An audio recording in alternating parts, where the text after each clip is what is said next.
வணக்கம். இது காலை நேர பிரதான செய்திகள். விரிவான செய்திகளுக்கு செல்லும் முன்னதாக முதலில் தலைப்பு செய்திகள்.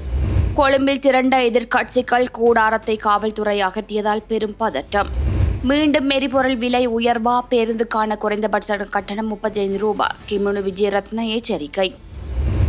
சொல்லிசை கலைஞர் சங்கீதம் தொடர்பாக அர்ஜுனா எம்பி வெளியிட்டுள்ள காணொளி சமூக வலைத்தளங்களில் வைரலானதால் ஏற்பட்ட பரபரப்பு. ஜோர்ஜ் பாத்தனைவர் சீவோட்ல எப்படி நிப்பார், எப்படி தொங்கி கொண்டு கக்கூசுக்குள்ள நித்திரோள்வார், எப்படி கூவடிப்பார்னு நினைச்சு. அதிவேக நெடுஞ்சாலையில் நொறுங்கியது பேருந்து, 10 பேர் காயம்.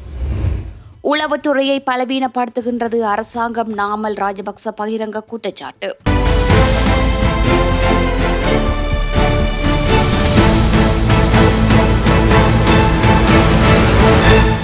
தமிழர் பகுதியான கிளிநொச்சியில் தாயக எழுச்சி பாடலை திருத்தி பாடியதற்காக சங்கீதன் என்ற இளைஞர் பயங்கரவாத தடுப்பு பிரிவினால் கைது செய்யப்பட்டு விளக்கமறியலில் வைக்கப்பட்டுள்ள நிலையில் இவருடைய கைதிற்கு தமிழ் அரசியல் தலைவர்கள் கடும் கண்டனத்தை தெரிவித்துள்ளனர்.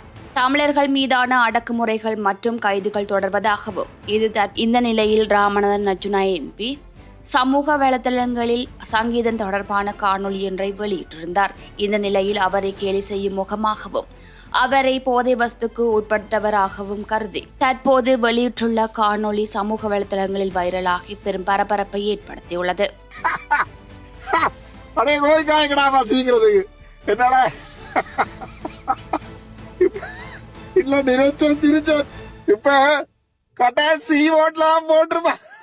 A vote, B vote, C vote ஒன்று இருக்கு. B vote மட்டும் தான் நான் நிக்கிறது. அது வந்து கொஞ்சம் டீசென்டான இடம்.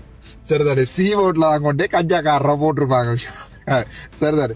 இப்ப அதான் ஜோஜி பேர் கடைசியா பாட்டி முடிக்கிறார். என்ன கொஞ்சம் நாங்க நிப்போட மாட்டா குடிஞ்சு நின்று கூவடி எடுப்பு அடிச்சிருப்பாங்க. அடிக்க அங்க கூவண்டு இல்ல. நான் ஜோஜி பாத்தனைவர் C voteல எப்படி நிப்பார், எப்படி தொங்கி கொண்டு கக்கூசுக்குள்ள நித்திரோள்வார், எப்படி கூவடிப்பாருன்னு நினைச்சு.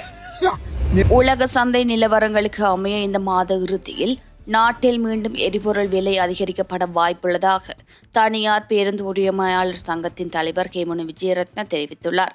இதன் காரணமாக ஜூலை மாதம் நடைமுறைக்கு வரவுள்ள வருடாந்த பேருந்து கட்டண திருத்தத்தின் போது பேருந்து கட்டணங்கள் 20% வரையில் அதிகரிக்கக்கூடும் என்றும் குறைந்தபட்ச பேருந்து கட்டணம் 35 ரூபாயை தாண்டுவது உறுதி என்றும் அவர் எச்சரித்துள்ளார். ஊடகங்களுக்கு கருத்து வெளியிட்ட போதே அவர் இவ்வாறு தெரிவித்துள்ளார். பேருந்து கட்டணத்தை உடனடியாக உயர்த்துவதற்கு அரசாங்கம் இணங்காததால் பேருந்து உரிமையாளர்களின் நஷ்டத்தை குறைக்கும் நோக்கில் நாளாந்த பயண கட்டமைப்பு மாற்றியமைக்கப்படவுள்ளது. இதன்படி அலுவலக நேரங்கள் மற்றும் பாடசாலை நேரங்களிலான பேருந்து சேவைகள் எவ்வித மாற்றமுமின்றி வழமை போல் தொடரும். எனினும் பயணிகள் நடமாட்டம் குறைவாக காணப்படும். இடைப்பட்ட நேரங்களிலான பயண வாரங்கள் குறைக்கப்படும். மாகாண பயணிகள் போக்குவரத்து அதிகார சபைகளுக்கு இது குறித்த விவரங்கள் எழுத்துப்பூர்வமாக நேற்று சமர்ப்பிக்கப்பட்டது.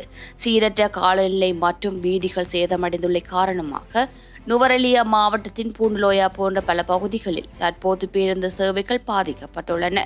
அத்துடன் டீசல் தட்டுப்பாடு மற்றும் நஷ்டம் காரணமாகவே ஏற்கனவே 20% முதல் 25% வரையான தனியார் பேருந்துகள் சேவைகளில் இருந்து தற்காலிகமாக விலகியுள்ளன. பிரதான வீதிகளில் பேருந்துகள் ஓடினாலும் கிராமப்புற வீதிகளிலேயே இந்த சேவை குறைப்பு அதிகமாக காணப்படும். இதனால் ஏழை மக்களே அதிகம் பாதிக்கப்படுவர்.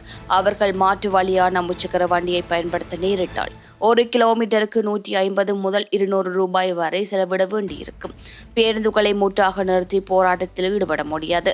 அவ்வாறு நிறுத்தினால் பேருந்து ஓட்டுநர்களும் நடத்துனர்களும் பணியை விட்டு சென்று விடுவர். பின்னர் மீண்டும் ஊழியர்களை திரட்டுவது மிகப்பெரிய சவாலாக மாறும். எனவே ஊழியர்களை தக்க வைத்துக் கொண்டு நஷ்டத்தை ஈடு செய்யும் வகையிலேயே இந்த தீர்மானம் எடுக்கப்பட்டுள்ளது. இந்த மாத இறுதியில் எரிபொருள் விலை மீண்டும் அதிகரித்த பின்னர் அதற்கு பொருத்தமான இறுதி முடிவை ஜூலை மாத வருடாந்த கட்டண திருத்தத்தின் போது சங்கம் எடுக்கும் என கிமுனு விஜயரத்ன மேலும் தெரிவித்துள்ளார். கொழும்பு கோட்டை தொடருந்து நிலையத்துக்கு முன்பாக நேற்று காலை சத்தியகிரக போராட்டத்தில் ஈடுபட்டிருந்த எதிர்க்கட்சி அரசியல்வாதிகளின் தற்காலிக கூடாரத்தை காவல்துறை அகற்றியதால் அங்கு பதற்றமான சூழ்நிலை ஏற்பட்டது. அரச புலனாய்வு சேவையின் முன்னாள் பணிப்பாளர் ஓய்வு பெற்ற மேஜர் ஜெனரல் சுரேஷ் சாலேக்கு எதிராக முன்னெடுக்கப்படும் மனிதாபிமான மற்றும் அநீதியான நடவடிக்கைகளை கண்டித்து இந்த சத்தியாகிரக போராட்டம் ஆரம்பிக்கப்பட்டது. முன்னாள் நாடாளுமன்ற உறுப்பினர்களான விமல் வீரவன்ச, உதயகம்பன் பில உள்ளிட்ட எதிர்க்கட்சிகளின் முக்கிய அரசியல்வாதிகள் பலரும் நேற்றைய தினம் இந்த போராட்டத்தில் கலந்து கொண்டிருந்தனர். இதன்போது கோட்டை தொடர்ந்து நிலையத்துக்கு முன்பாக போராட்டக்காரர்களால் அமைக்கப்பட்டிருந்த தற்காலிக கூடாரத்தை காவல்துறை அகற்ற முற்பட்டது. இதனை அடுத்து இரு தரப்புக்கும் இடையே இந்த தள்ளுமுள்ளு மற்றும் பதற்ற நிலை உருவாகியுள்ளது. பலத்த எதிர்ப்புக்கு மத்தியிலும் இறுதியில் அந்த தற்காலிக கூடாரம் காவல்துறையினரால் அங்கிருந்து அகற்றப்பட்டுள்ளது.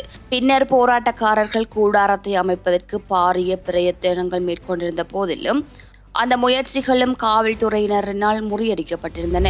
தெற்கு அதிவேக நெடுஞ்சாலையில் சொகுசு தனியார் பேருந்து ஒன்று பின்னதூவர் நிலவாயில் பகுதியில் நேற்று மாலை விபத்துக்குள்ளானதில் 10 பேர் காயமடைந்துள்ளனர்.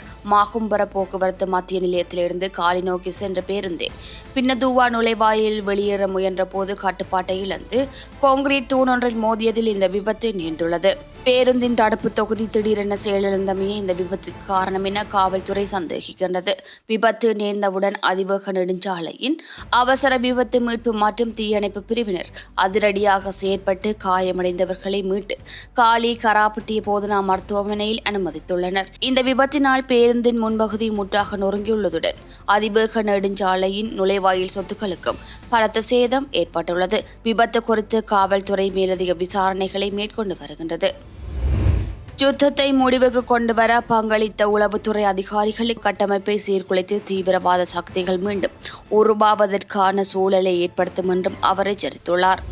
மகளை காதலுடன் இணைந்து துஷ்பிரயோகம் செய்தமைக்காக தாய் மற்றும் குறித்த காதலன் இருவரையும் 14 நாட்கள் விளக்கமறியலில் வைக்குமாறு கல்முறை நீதிமன்றம் உத்தரவிட்டுள்ளது. குறித்த சம்பவம் அம்பாறை மாவட்டம் கல்முறை தலைமையக போலீஸ் பிரிவுக்குட்பட்ட நட்பெட்டி முனை பகுதியில் கடந்த 2026 3/24 திகதி அன்று இடம்பெற்றுள்ளது. 3 மாத காலமாக தலைமறைவாகியிருந்த சந்தேக நபர் மற்றும் சிறுமியின் தாய் ஆகியோர் கைது செய்யப்பட்டு கல்முனை நீதிமன்ற நீதவான் முன்னிலையில் முன்னிலைப்படுத்தப்பட்ட போதே 14 நாட்கள் விளக்கமறியல் வைக்குமாறு நீதவான் உத்தரவிட்டுள்ளார். 50 வயது சந்தேக நபர் சமூக வலைத்தளங்கள் ஊடாக திருமணமான பெண் ஒருவருடன் தொடர்பினை மேற்கொண்டுள்ளார். இந்த பெண் தம்புள்ளை கலேவலை பகுதியை சேர்ந்தவர் ஆவார். இந்த பெண்ணிற்கு 2 பிள்ளைகள் இருக்கின்றனர். இந்த நிலையில் இந்த பெண் சமூக வலைத்தளங்கள் ஊடாக தொடர்பு கொண்டு தனது 14 வயது மகளை தன்னுடன் அழைத்துக் கொண்டு அம்பாறை மாவட்டம் கல்முனை போலீஸ் பிரிவுக்குட்பட்ட நட்பெட்டி முனை பகுதிக்கு சென்றுள்ளார். அங்கு சந்தேக நபரான 50 வயது நபரை சந்தித்துள்ளார். இதன்போது குறித்த தாயும் பிள்ளையும் தங்குவதற்காக வாடகைக்கு வீடு ஒன்று கிராம சேவகரின் உதவி ஊடாக பெறப்பட்டு அங்கு தங்கியிருந்துள்ளனர். இதன்போது தாயுடன் தகாத உறவில் ஈடுபட்ட சந்தேக நபர் அப்பெண்ணின் மகளை பாலியல் துஷ்பிரயோகம் செய்துள்ள நிலையில் அதற்கு அந்த தாய் உதவி புரிந்துள்ளமையும் குறிப்பிடத்தக்கது. இதுபோன்ற செய்திகளை தெரிந்து கொள்ள தமிழ் லங்கா குரல் சேனலை சப்ஸ்கிரைப் செய்து அருகே இருக்கிற பெல் பட்டனையும் கிளிக் செய்து கொள்ளுங்கள். மேலும் இதுபோன்ற செய்திகளை உடனுக்குடன் தெரிந்து கொள்ள தமிழ்லங்காகுரல்.com எனும் இணையத்தின் வாயிலாக எங்களோடு இணைந்து கொள்ளுங்கள்.